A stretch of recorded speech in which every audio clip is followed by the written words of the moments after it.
Урматтуу бүгүнкү массалык маалымат жыйынынын катышуучулары жана журналисттер, сиздерге мына биздин үнүбүз жогорку президентибизге, Садыр Нуркожоевичке, жогорку сотко жетүү үчүн сиздерге болгон чындыкты айтууга аргасыз болуп калдык. Эмне үчүн? Себеби соттор тарабынан бирөөдүн мүлкүнү рейдерлик захват кылып, эч кандай мыйзамсыз башка бирөөлөргө карматуу болуп атат. Ошондуктан мен кайрылып кетерим Кыргыз Республикасынын президенти Садыр Нуркожоевичке, Кыргыз Республикасынын жогорку сотунун төрагасы Замирбек Курамаевичке, Кыргыз Республикасынын башкы прокурору Курманкул Токторалиевичке, Кыргыз Республикасынын улуттук коопсуздук мамлекетинин төрагасы Камчыбек Кыдыршаевичке. Урматтуу жогорку бийлик өкүлдөрү, мына Камчыбек Кыдыршаевич, коррупцияны айткыла деп сиз бир нече жолку элге суранып атасыз. Туура, коррупцияны айтыш бул өтө кыйын экен жана кооптуу экен. Эмне себептен? Чындыкты айтып чыгуу бул өтө коркунуч экен.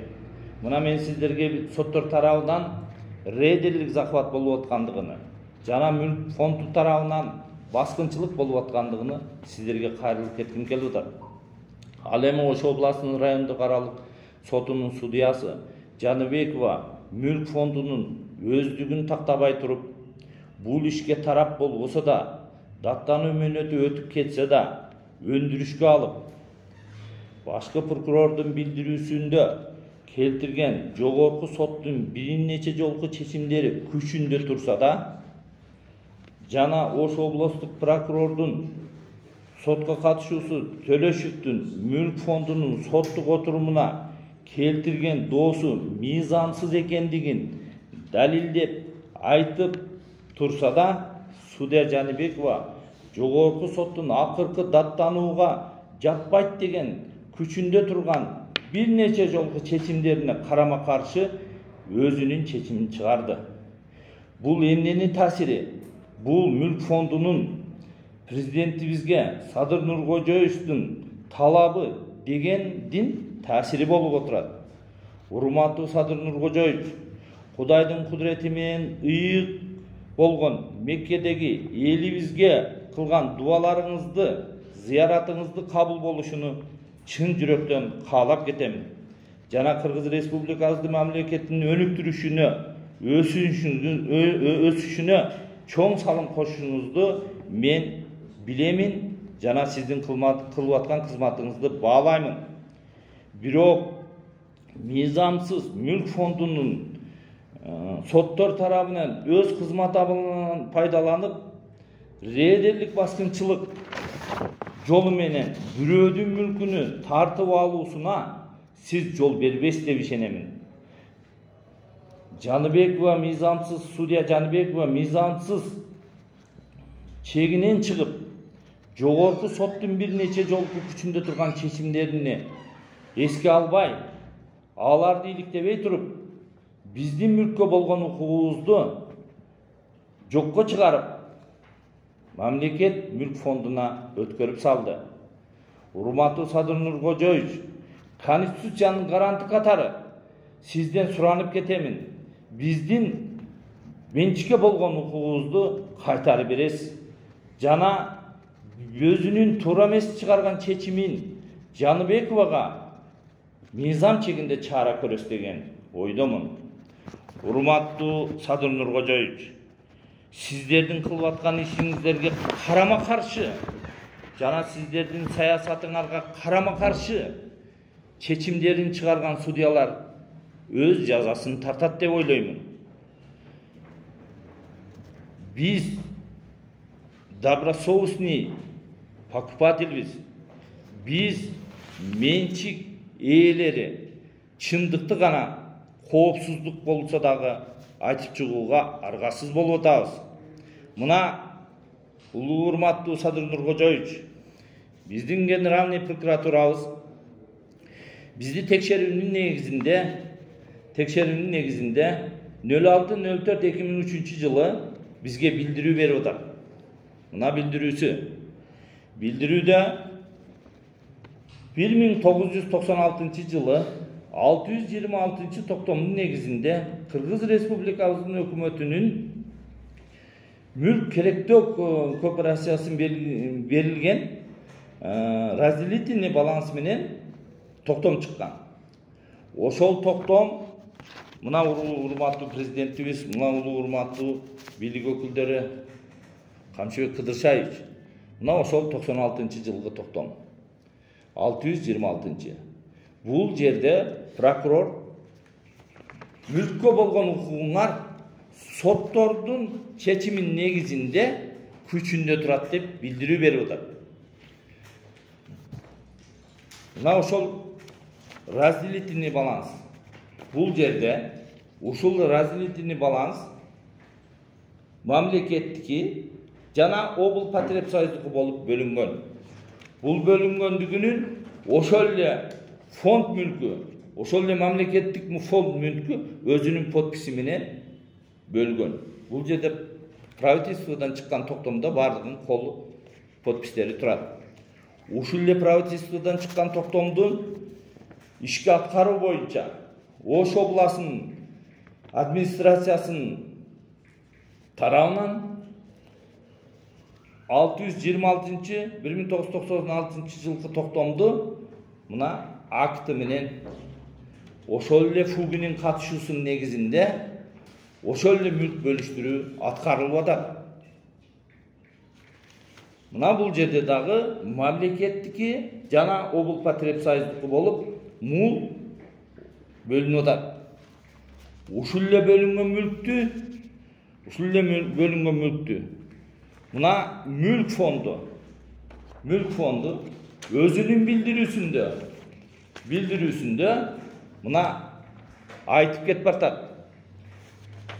Көрсөтүлгөн соттор чечимдердин негизинде Тураталы базарынын мүлккө комплекси Ош областынын кооперативдер жана керектелүүчүлөр биримдигине өтүш керек деп атат. Ошону менен бирге Тураталы базарынын мурдагы Кара Суу базары мүлк комплекси Ош областынын кооперативдер жана керектелүүчү биримдигине Кыргыз Республикасынын өкмөтүнүн 1996 жылы 24 декабрында номер 626 токтом менен өткөн колхоздук базарынын мүлктүн бөлүштүрүү актысына ылайык Ош областык колхоздук базарынын Кара Суу районунун боюнча кооперативдер жана керектелүүчү биримдигине таандык энчиси 1.999.102 сом. Ал эми бул жерде мамлекеттик энчи жок деп мына мүлк фонддун орун басары Рыскулов өзүнүн подписи менен далилдеп атат. Урматтуу Садыр Нуркожоевич, мына көрсөңүздөр болот 2001-05-08 болуп атат. Урматтуу Садыр Нуркожоевич, биз басып алганыбыз жок. Биз бирөөдүн мүлкүн тартып алганыбыз жок. Биз 5,5 миллионго сатып алганбыз. Биздин күнөөбүз эмне? Биз менчикке болгон укугубузду мүлк фонду жана соттор рейдерлик закыбат менен күчкө салып тартып алууда. Сиздердин мүлккө болгон конституциялык гарантты корго берет деген ойдомун.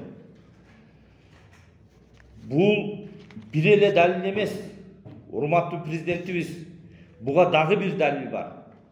Буга кандай далил дейсиздер? Мына Кыргыз Республикасынын 2004 жылы 20 февралында 80 токтом чыгып атат. Бул трансформация 280 гектар, 2 гектар 80 сотик жерге болуп атат. 2 гектар 80 сотик жердин 1 гектар 76 сотигине мына Кыргыз Республикасынын өкмөтүнүн токтому чыгып атат. Жана Ош областынын губернаторунун тарабынан токтом чыгып атат. Ошол эле рай администрациянын Бул жерде 741 токтому чыгып атат. Мына 741 токтом. Мына Ош областынын губернаторунан чыккан токтом. 0902 11 токтом экен. Күнүктөр. Мына мен сиздерге айтайын. Бул 1 гектар 76 сотикке УПШ НИБГда 2,5 миллион төлөнүп атат. Мына төлөнгөн сумма. Ошол эле жерге Кара Суу район администрациясынын 132 токтом 28.06.2004 жылы чыгып атат. Ушул төлөнгөн төлөмдөр боюнча соттук чечим чыгып атат. 2,5 миллион боюнча. Ушул правительствонун токтомуна жогорку соттун чечимдери даттануу негизинде күчүндө калып атат. Ушунчалык бир нече жолку прокурордун текшерүүсүндө аныкталган, чындыкталган, далилденген соттун чечимдерине Ош областынын райондогу аралык судьясы Жаныбекова мыйзамсыз өзүнүн токтомун чыгарып атат. Азыр карасаңыз, сиздерге тиешелүү канча гектар жер талашып атат? Бизге тиешелүү болгон 741дин жалпы болгон мүлк 1,76 сотик жана 8,10 болуп атат. Биз 8,10ду 2005 жылдан бери ала албай келе жатабыз. 8,10ду мүлк фонду 2005 жылдан бери талашып, өз билгениндей пайдаланып келе жатат. Ошондо жалпы 10 гектар дерди. 10 гектар болуп атат. Демек, Генеральный прокуратура тарабынан иликтөөнүн негизинде биз мүлккө болгон укугубуз далилденип турат. Жана биз буну басып алган, же бирөөдүн мүлкүн тартып алгандыгыбыз далилденген жок. Биз добросовестный покупательбиз. Биз акчабызга сатып алганбыз. Ошондуктан урматтуу президент, как конституциянын гаранты катары, ошондуктан урматтуу Камчыбек Ташиев мыйзам чегинде судья Жаныбекованы соттон четтетип, мыйзам чегинде иш козгоп берүүңүздү талап кылабыз. Эмнеге?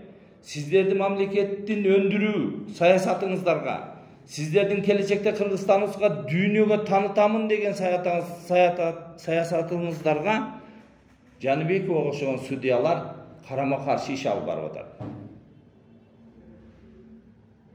Мен ойлойм, келечекте адилеттүүлүк чыгат, жана мына 4 августта дагы сот системасы башталып атат. Ким айтат чындык чыгат деп? Мен ушул жерден туруп айтамын, чындык чыкпайт.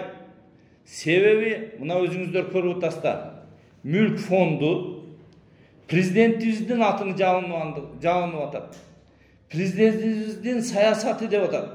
Мына өзүңүздөр көрүп атасыздар. Мүлк фондунун сүйлөгөн сөзү.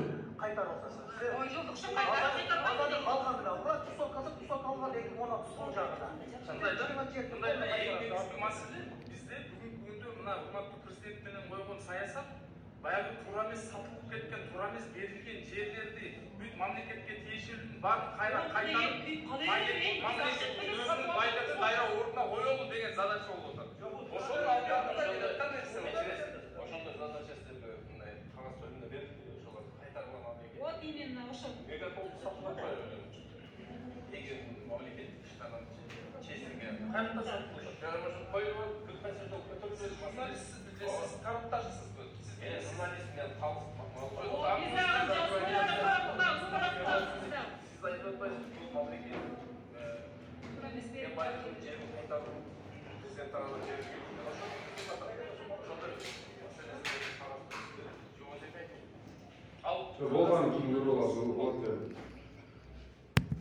Мына өзүңүздөр көрүп атасыздар. урматтуу журналисттер. Сот отурумунда Ош областынын сотко катышуусу Төлөшев тарабынан сотто мүлк фондунун мыйзамсыз даттануусу далилденип атат.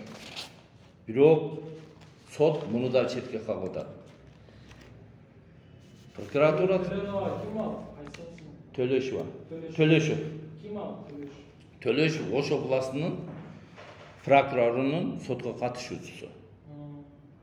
Мына ошол сотто протест келтирип атат. Мүлк фондунун мыйзамсыз доо арызыга. Далилдеп атат мыйзамсыз экендигин. Бирок ошондой болсо дагы жогорку сотко баргандан кийин Генеральный прокуратура тарабынан кайтарып алынып атат иштен. Демек Генеральный прокуратура өзүнүн келтирген доону коргой албаса, анда бизге окшогон карапайым элдин менчик укугун кантип коргой алат? Кантип коргой алат? Айткылачы. Бизде адилеттик чыгышы коркунуч болуп калды. Мыйзамдуулук чыгышы коркунуч болуп калды. Мына сот системасынан башташ керек болуп атат. Урматтуу Садыр Нуркожоевич, мына сот системасы өтө кооптуу иштерге барып атат. Мына мен сиздерге дагы бир далилди айтып коеюн. Эмне үчүн кооптуу? Ошол эле мүлк фонду 2006-жылы мына оригинал дело соттордо. Биз муну оригиналдаштырганбыз. Өзүнүн өтүнүчү, өзүнүн доо арызы менен сотко катышып атат. Сотко катышып туруп 2007-жылы өзүнүн доонан баш тартып атат. Мына далил. Демек бул 2006-жылдан 2005-жылдан тартып 2011-жылга чейин сотко катышып атат. 2011-жылдагы соттун чечиминде, мына мен сиздерге ачык эле айтып коеюн, чечиминде толугу менен жаңы жагдай бергенин Верховный сот четке кагып атат. Мүлк фондунун даттануусун. Булар толук кандуу соттон утулган. Ал эми 2019-жылы дагы булар сотко берип атат. Жогорку соттун 4 чечими күчүндө турат. Мына мен сиздерге ачык эле айтайын. Жогорку соттун 4 чечими күчүндө турат. Жогорку соттун 4 чечимине карабастан райондук аралык соттун судьясы Досалиев ошол эле мурунку көп жылдан бери каралып келеткан, ошол эле мурунку купли-продаж бир нече жолго каралып, жогорку сот тарабынан точка коюлган ишти кайра эле өндүрүшкө алып туруп, Кыргыз соода биримдиги менен Облпотреб союзунун ортосунда купли-продаж жокко чыгарып атат. Бул купли-продаж жокко чыгаруу дегени мүлк фондуна өткөрүү берүү деген эмес. Жокко чыгарганы менен 741 токтом негизинде, Верховный соттун чечимдеринин негизинде ошол эле мүлк кайра бизге келип атат. Ошол эле мүлктүн ээси биз болуп атабыз. Бул реддилик захват качан токтойт? Бул мамлекетке келтирген зыянды ким толуктайт? Булачы прокуратура качан текшерди генеральный? Мына генеральный прокурордун токтомун сага мен айтып кетейин. 06.04.2003. Мына ответ. 2023. 2023. 06.04.2023. Мына ответ. Апрелде экен да? Апрелде болду. Бул текшерүүнүн жыйынтыгы болуп атат.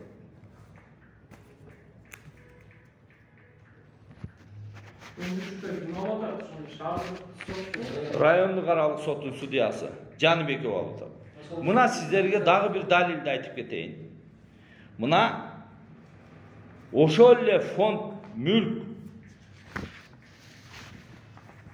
карасууга 2006-жылкы 308-токтомду жок кылуу боюнча кайрылып атат.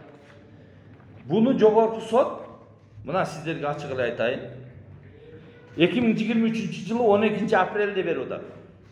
А муну ошол эле 11 апрелде 2003-жылы райондук аралык сотко берип атат. Неме эки судьянын чечимине көңүл буралы.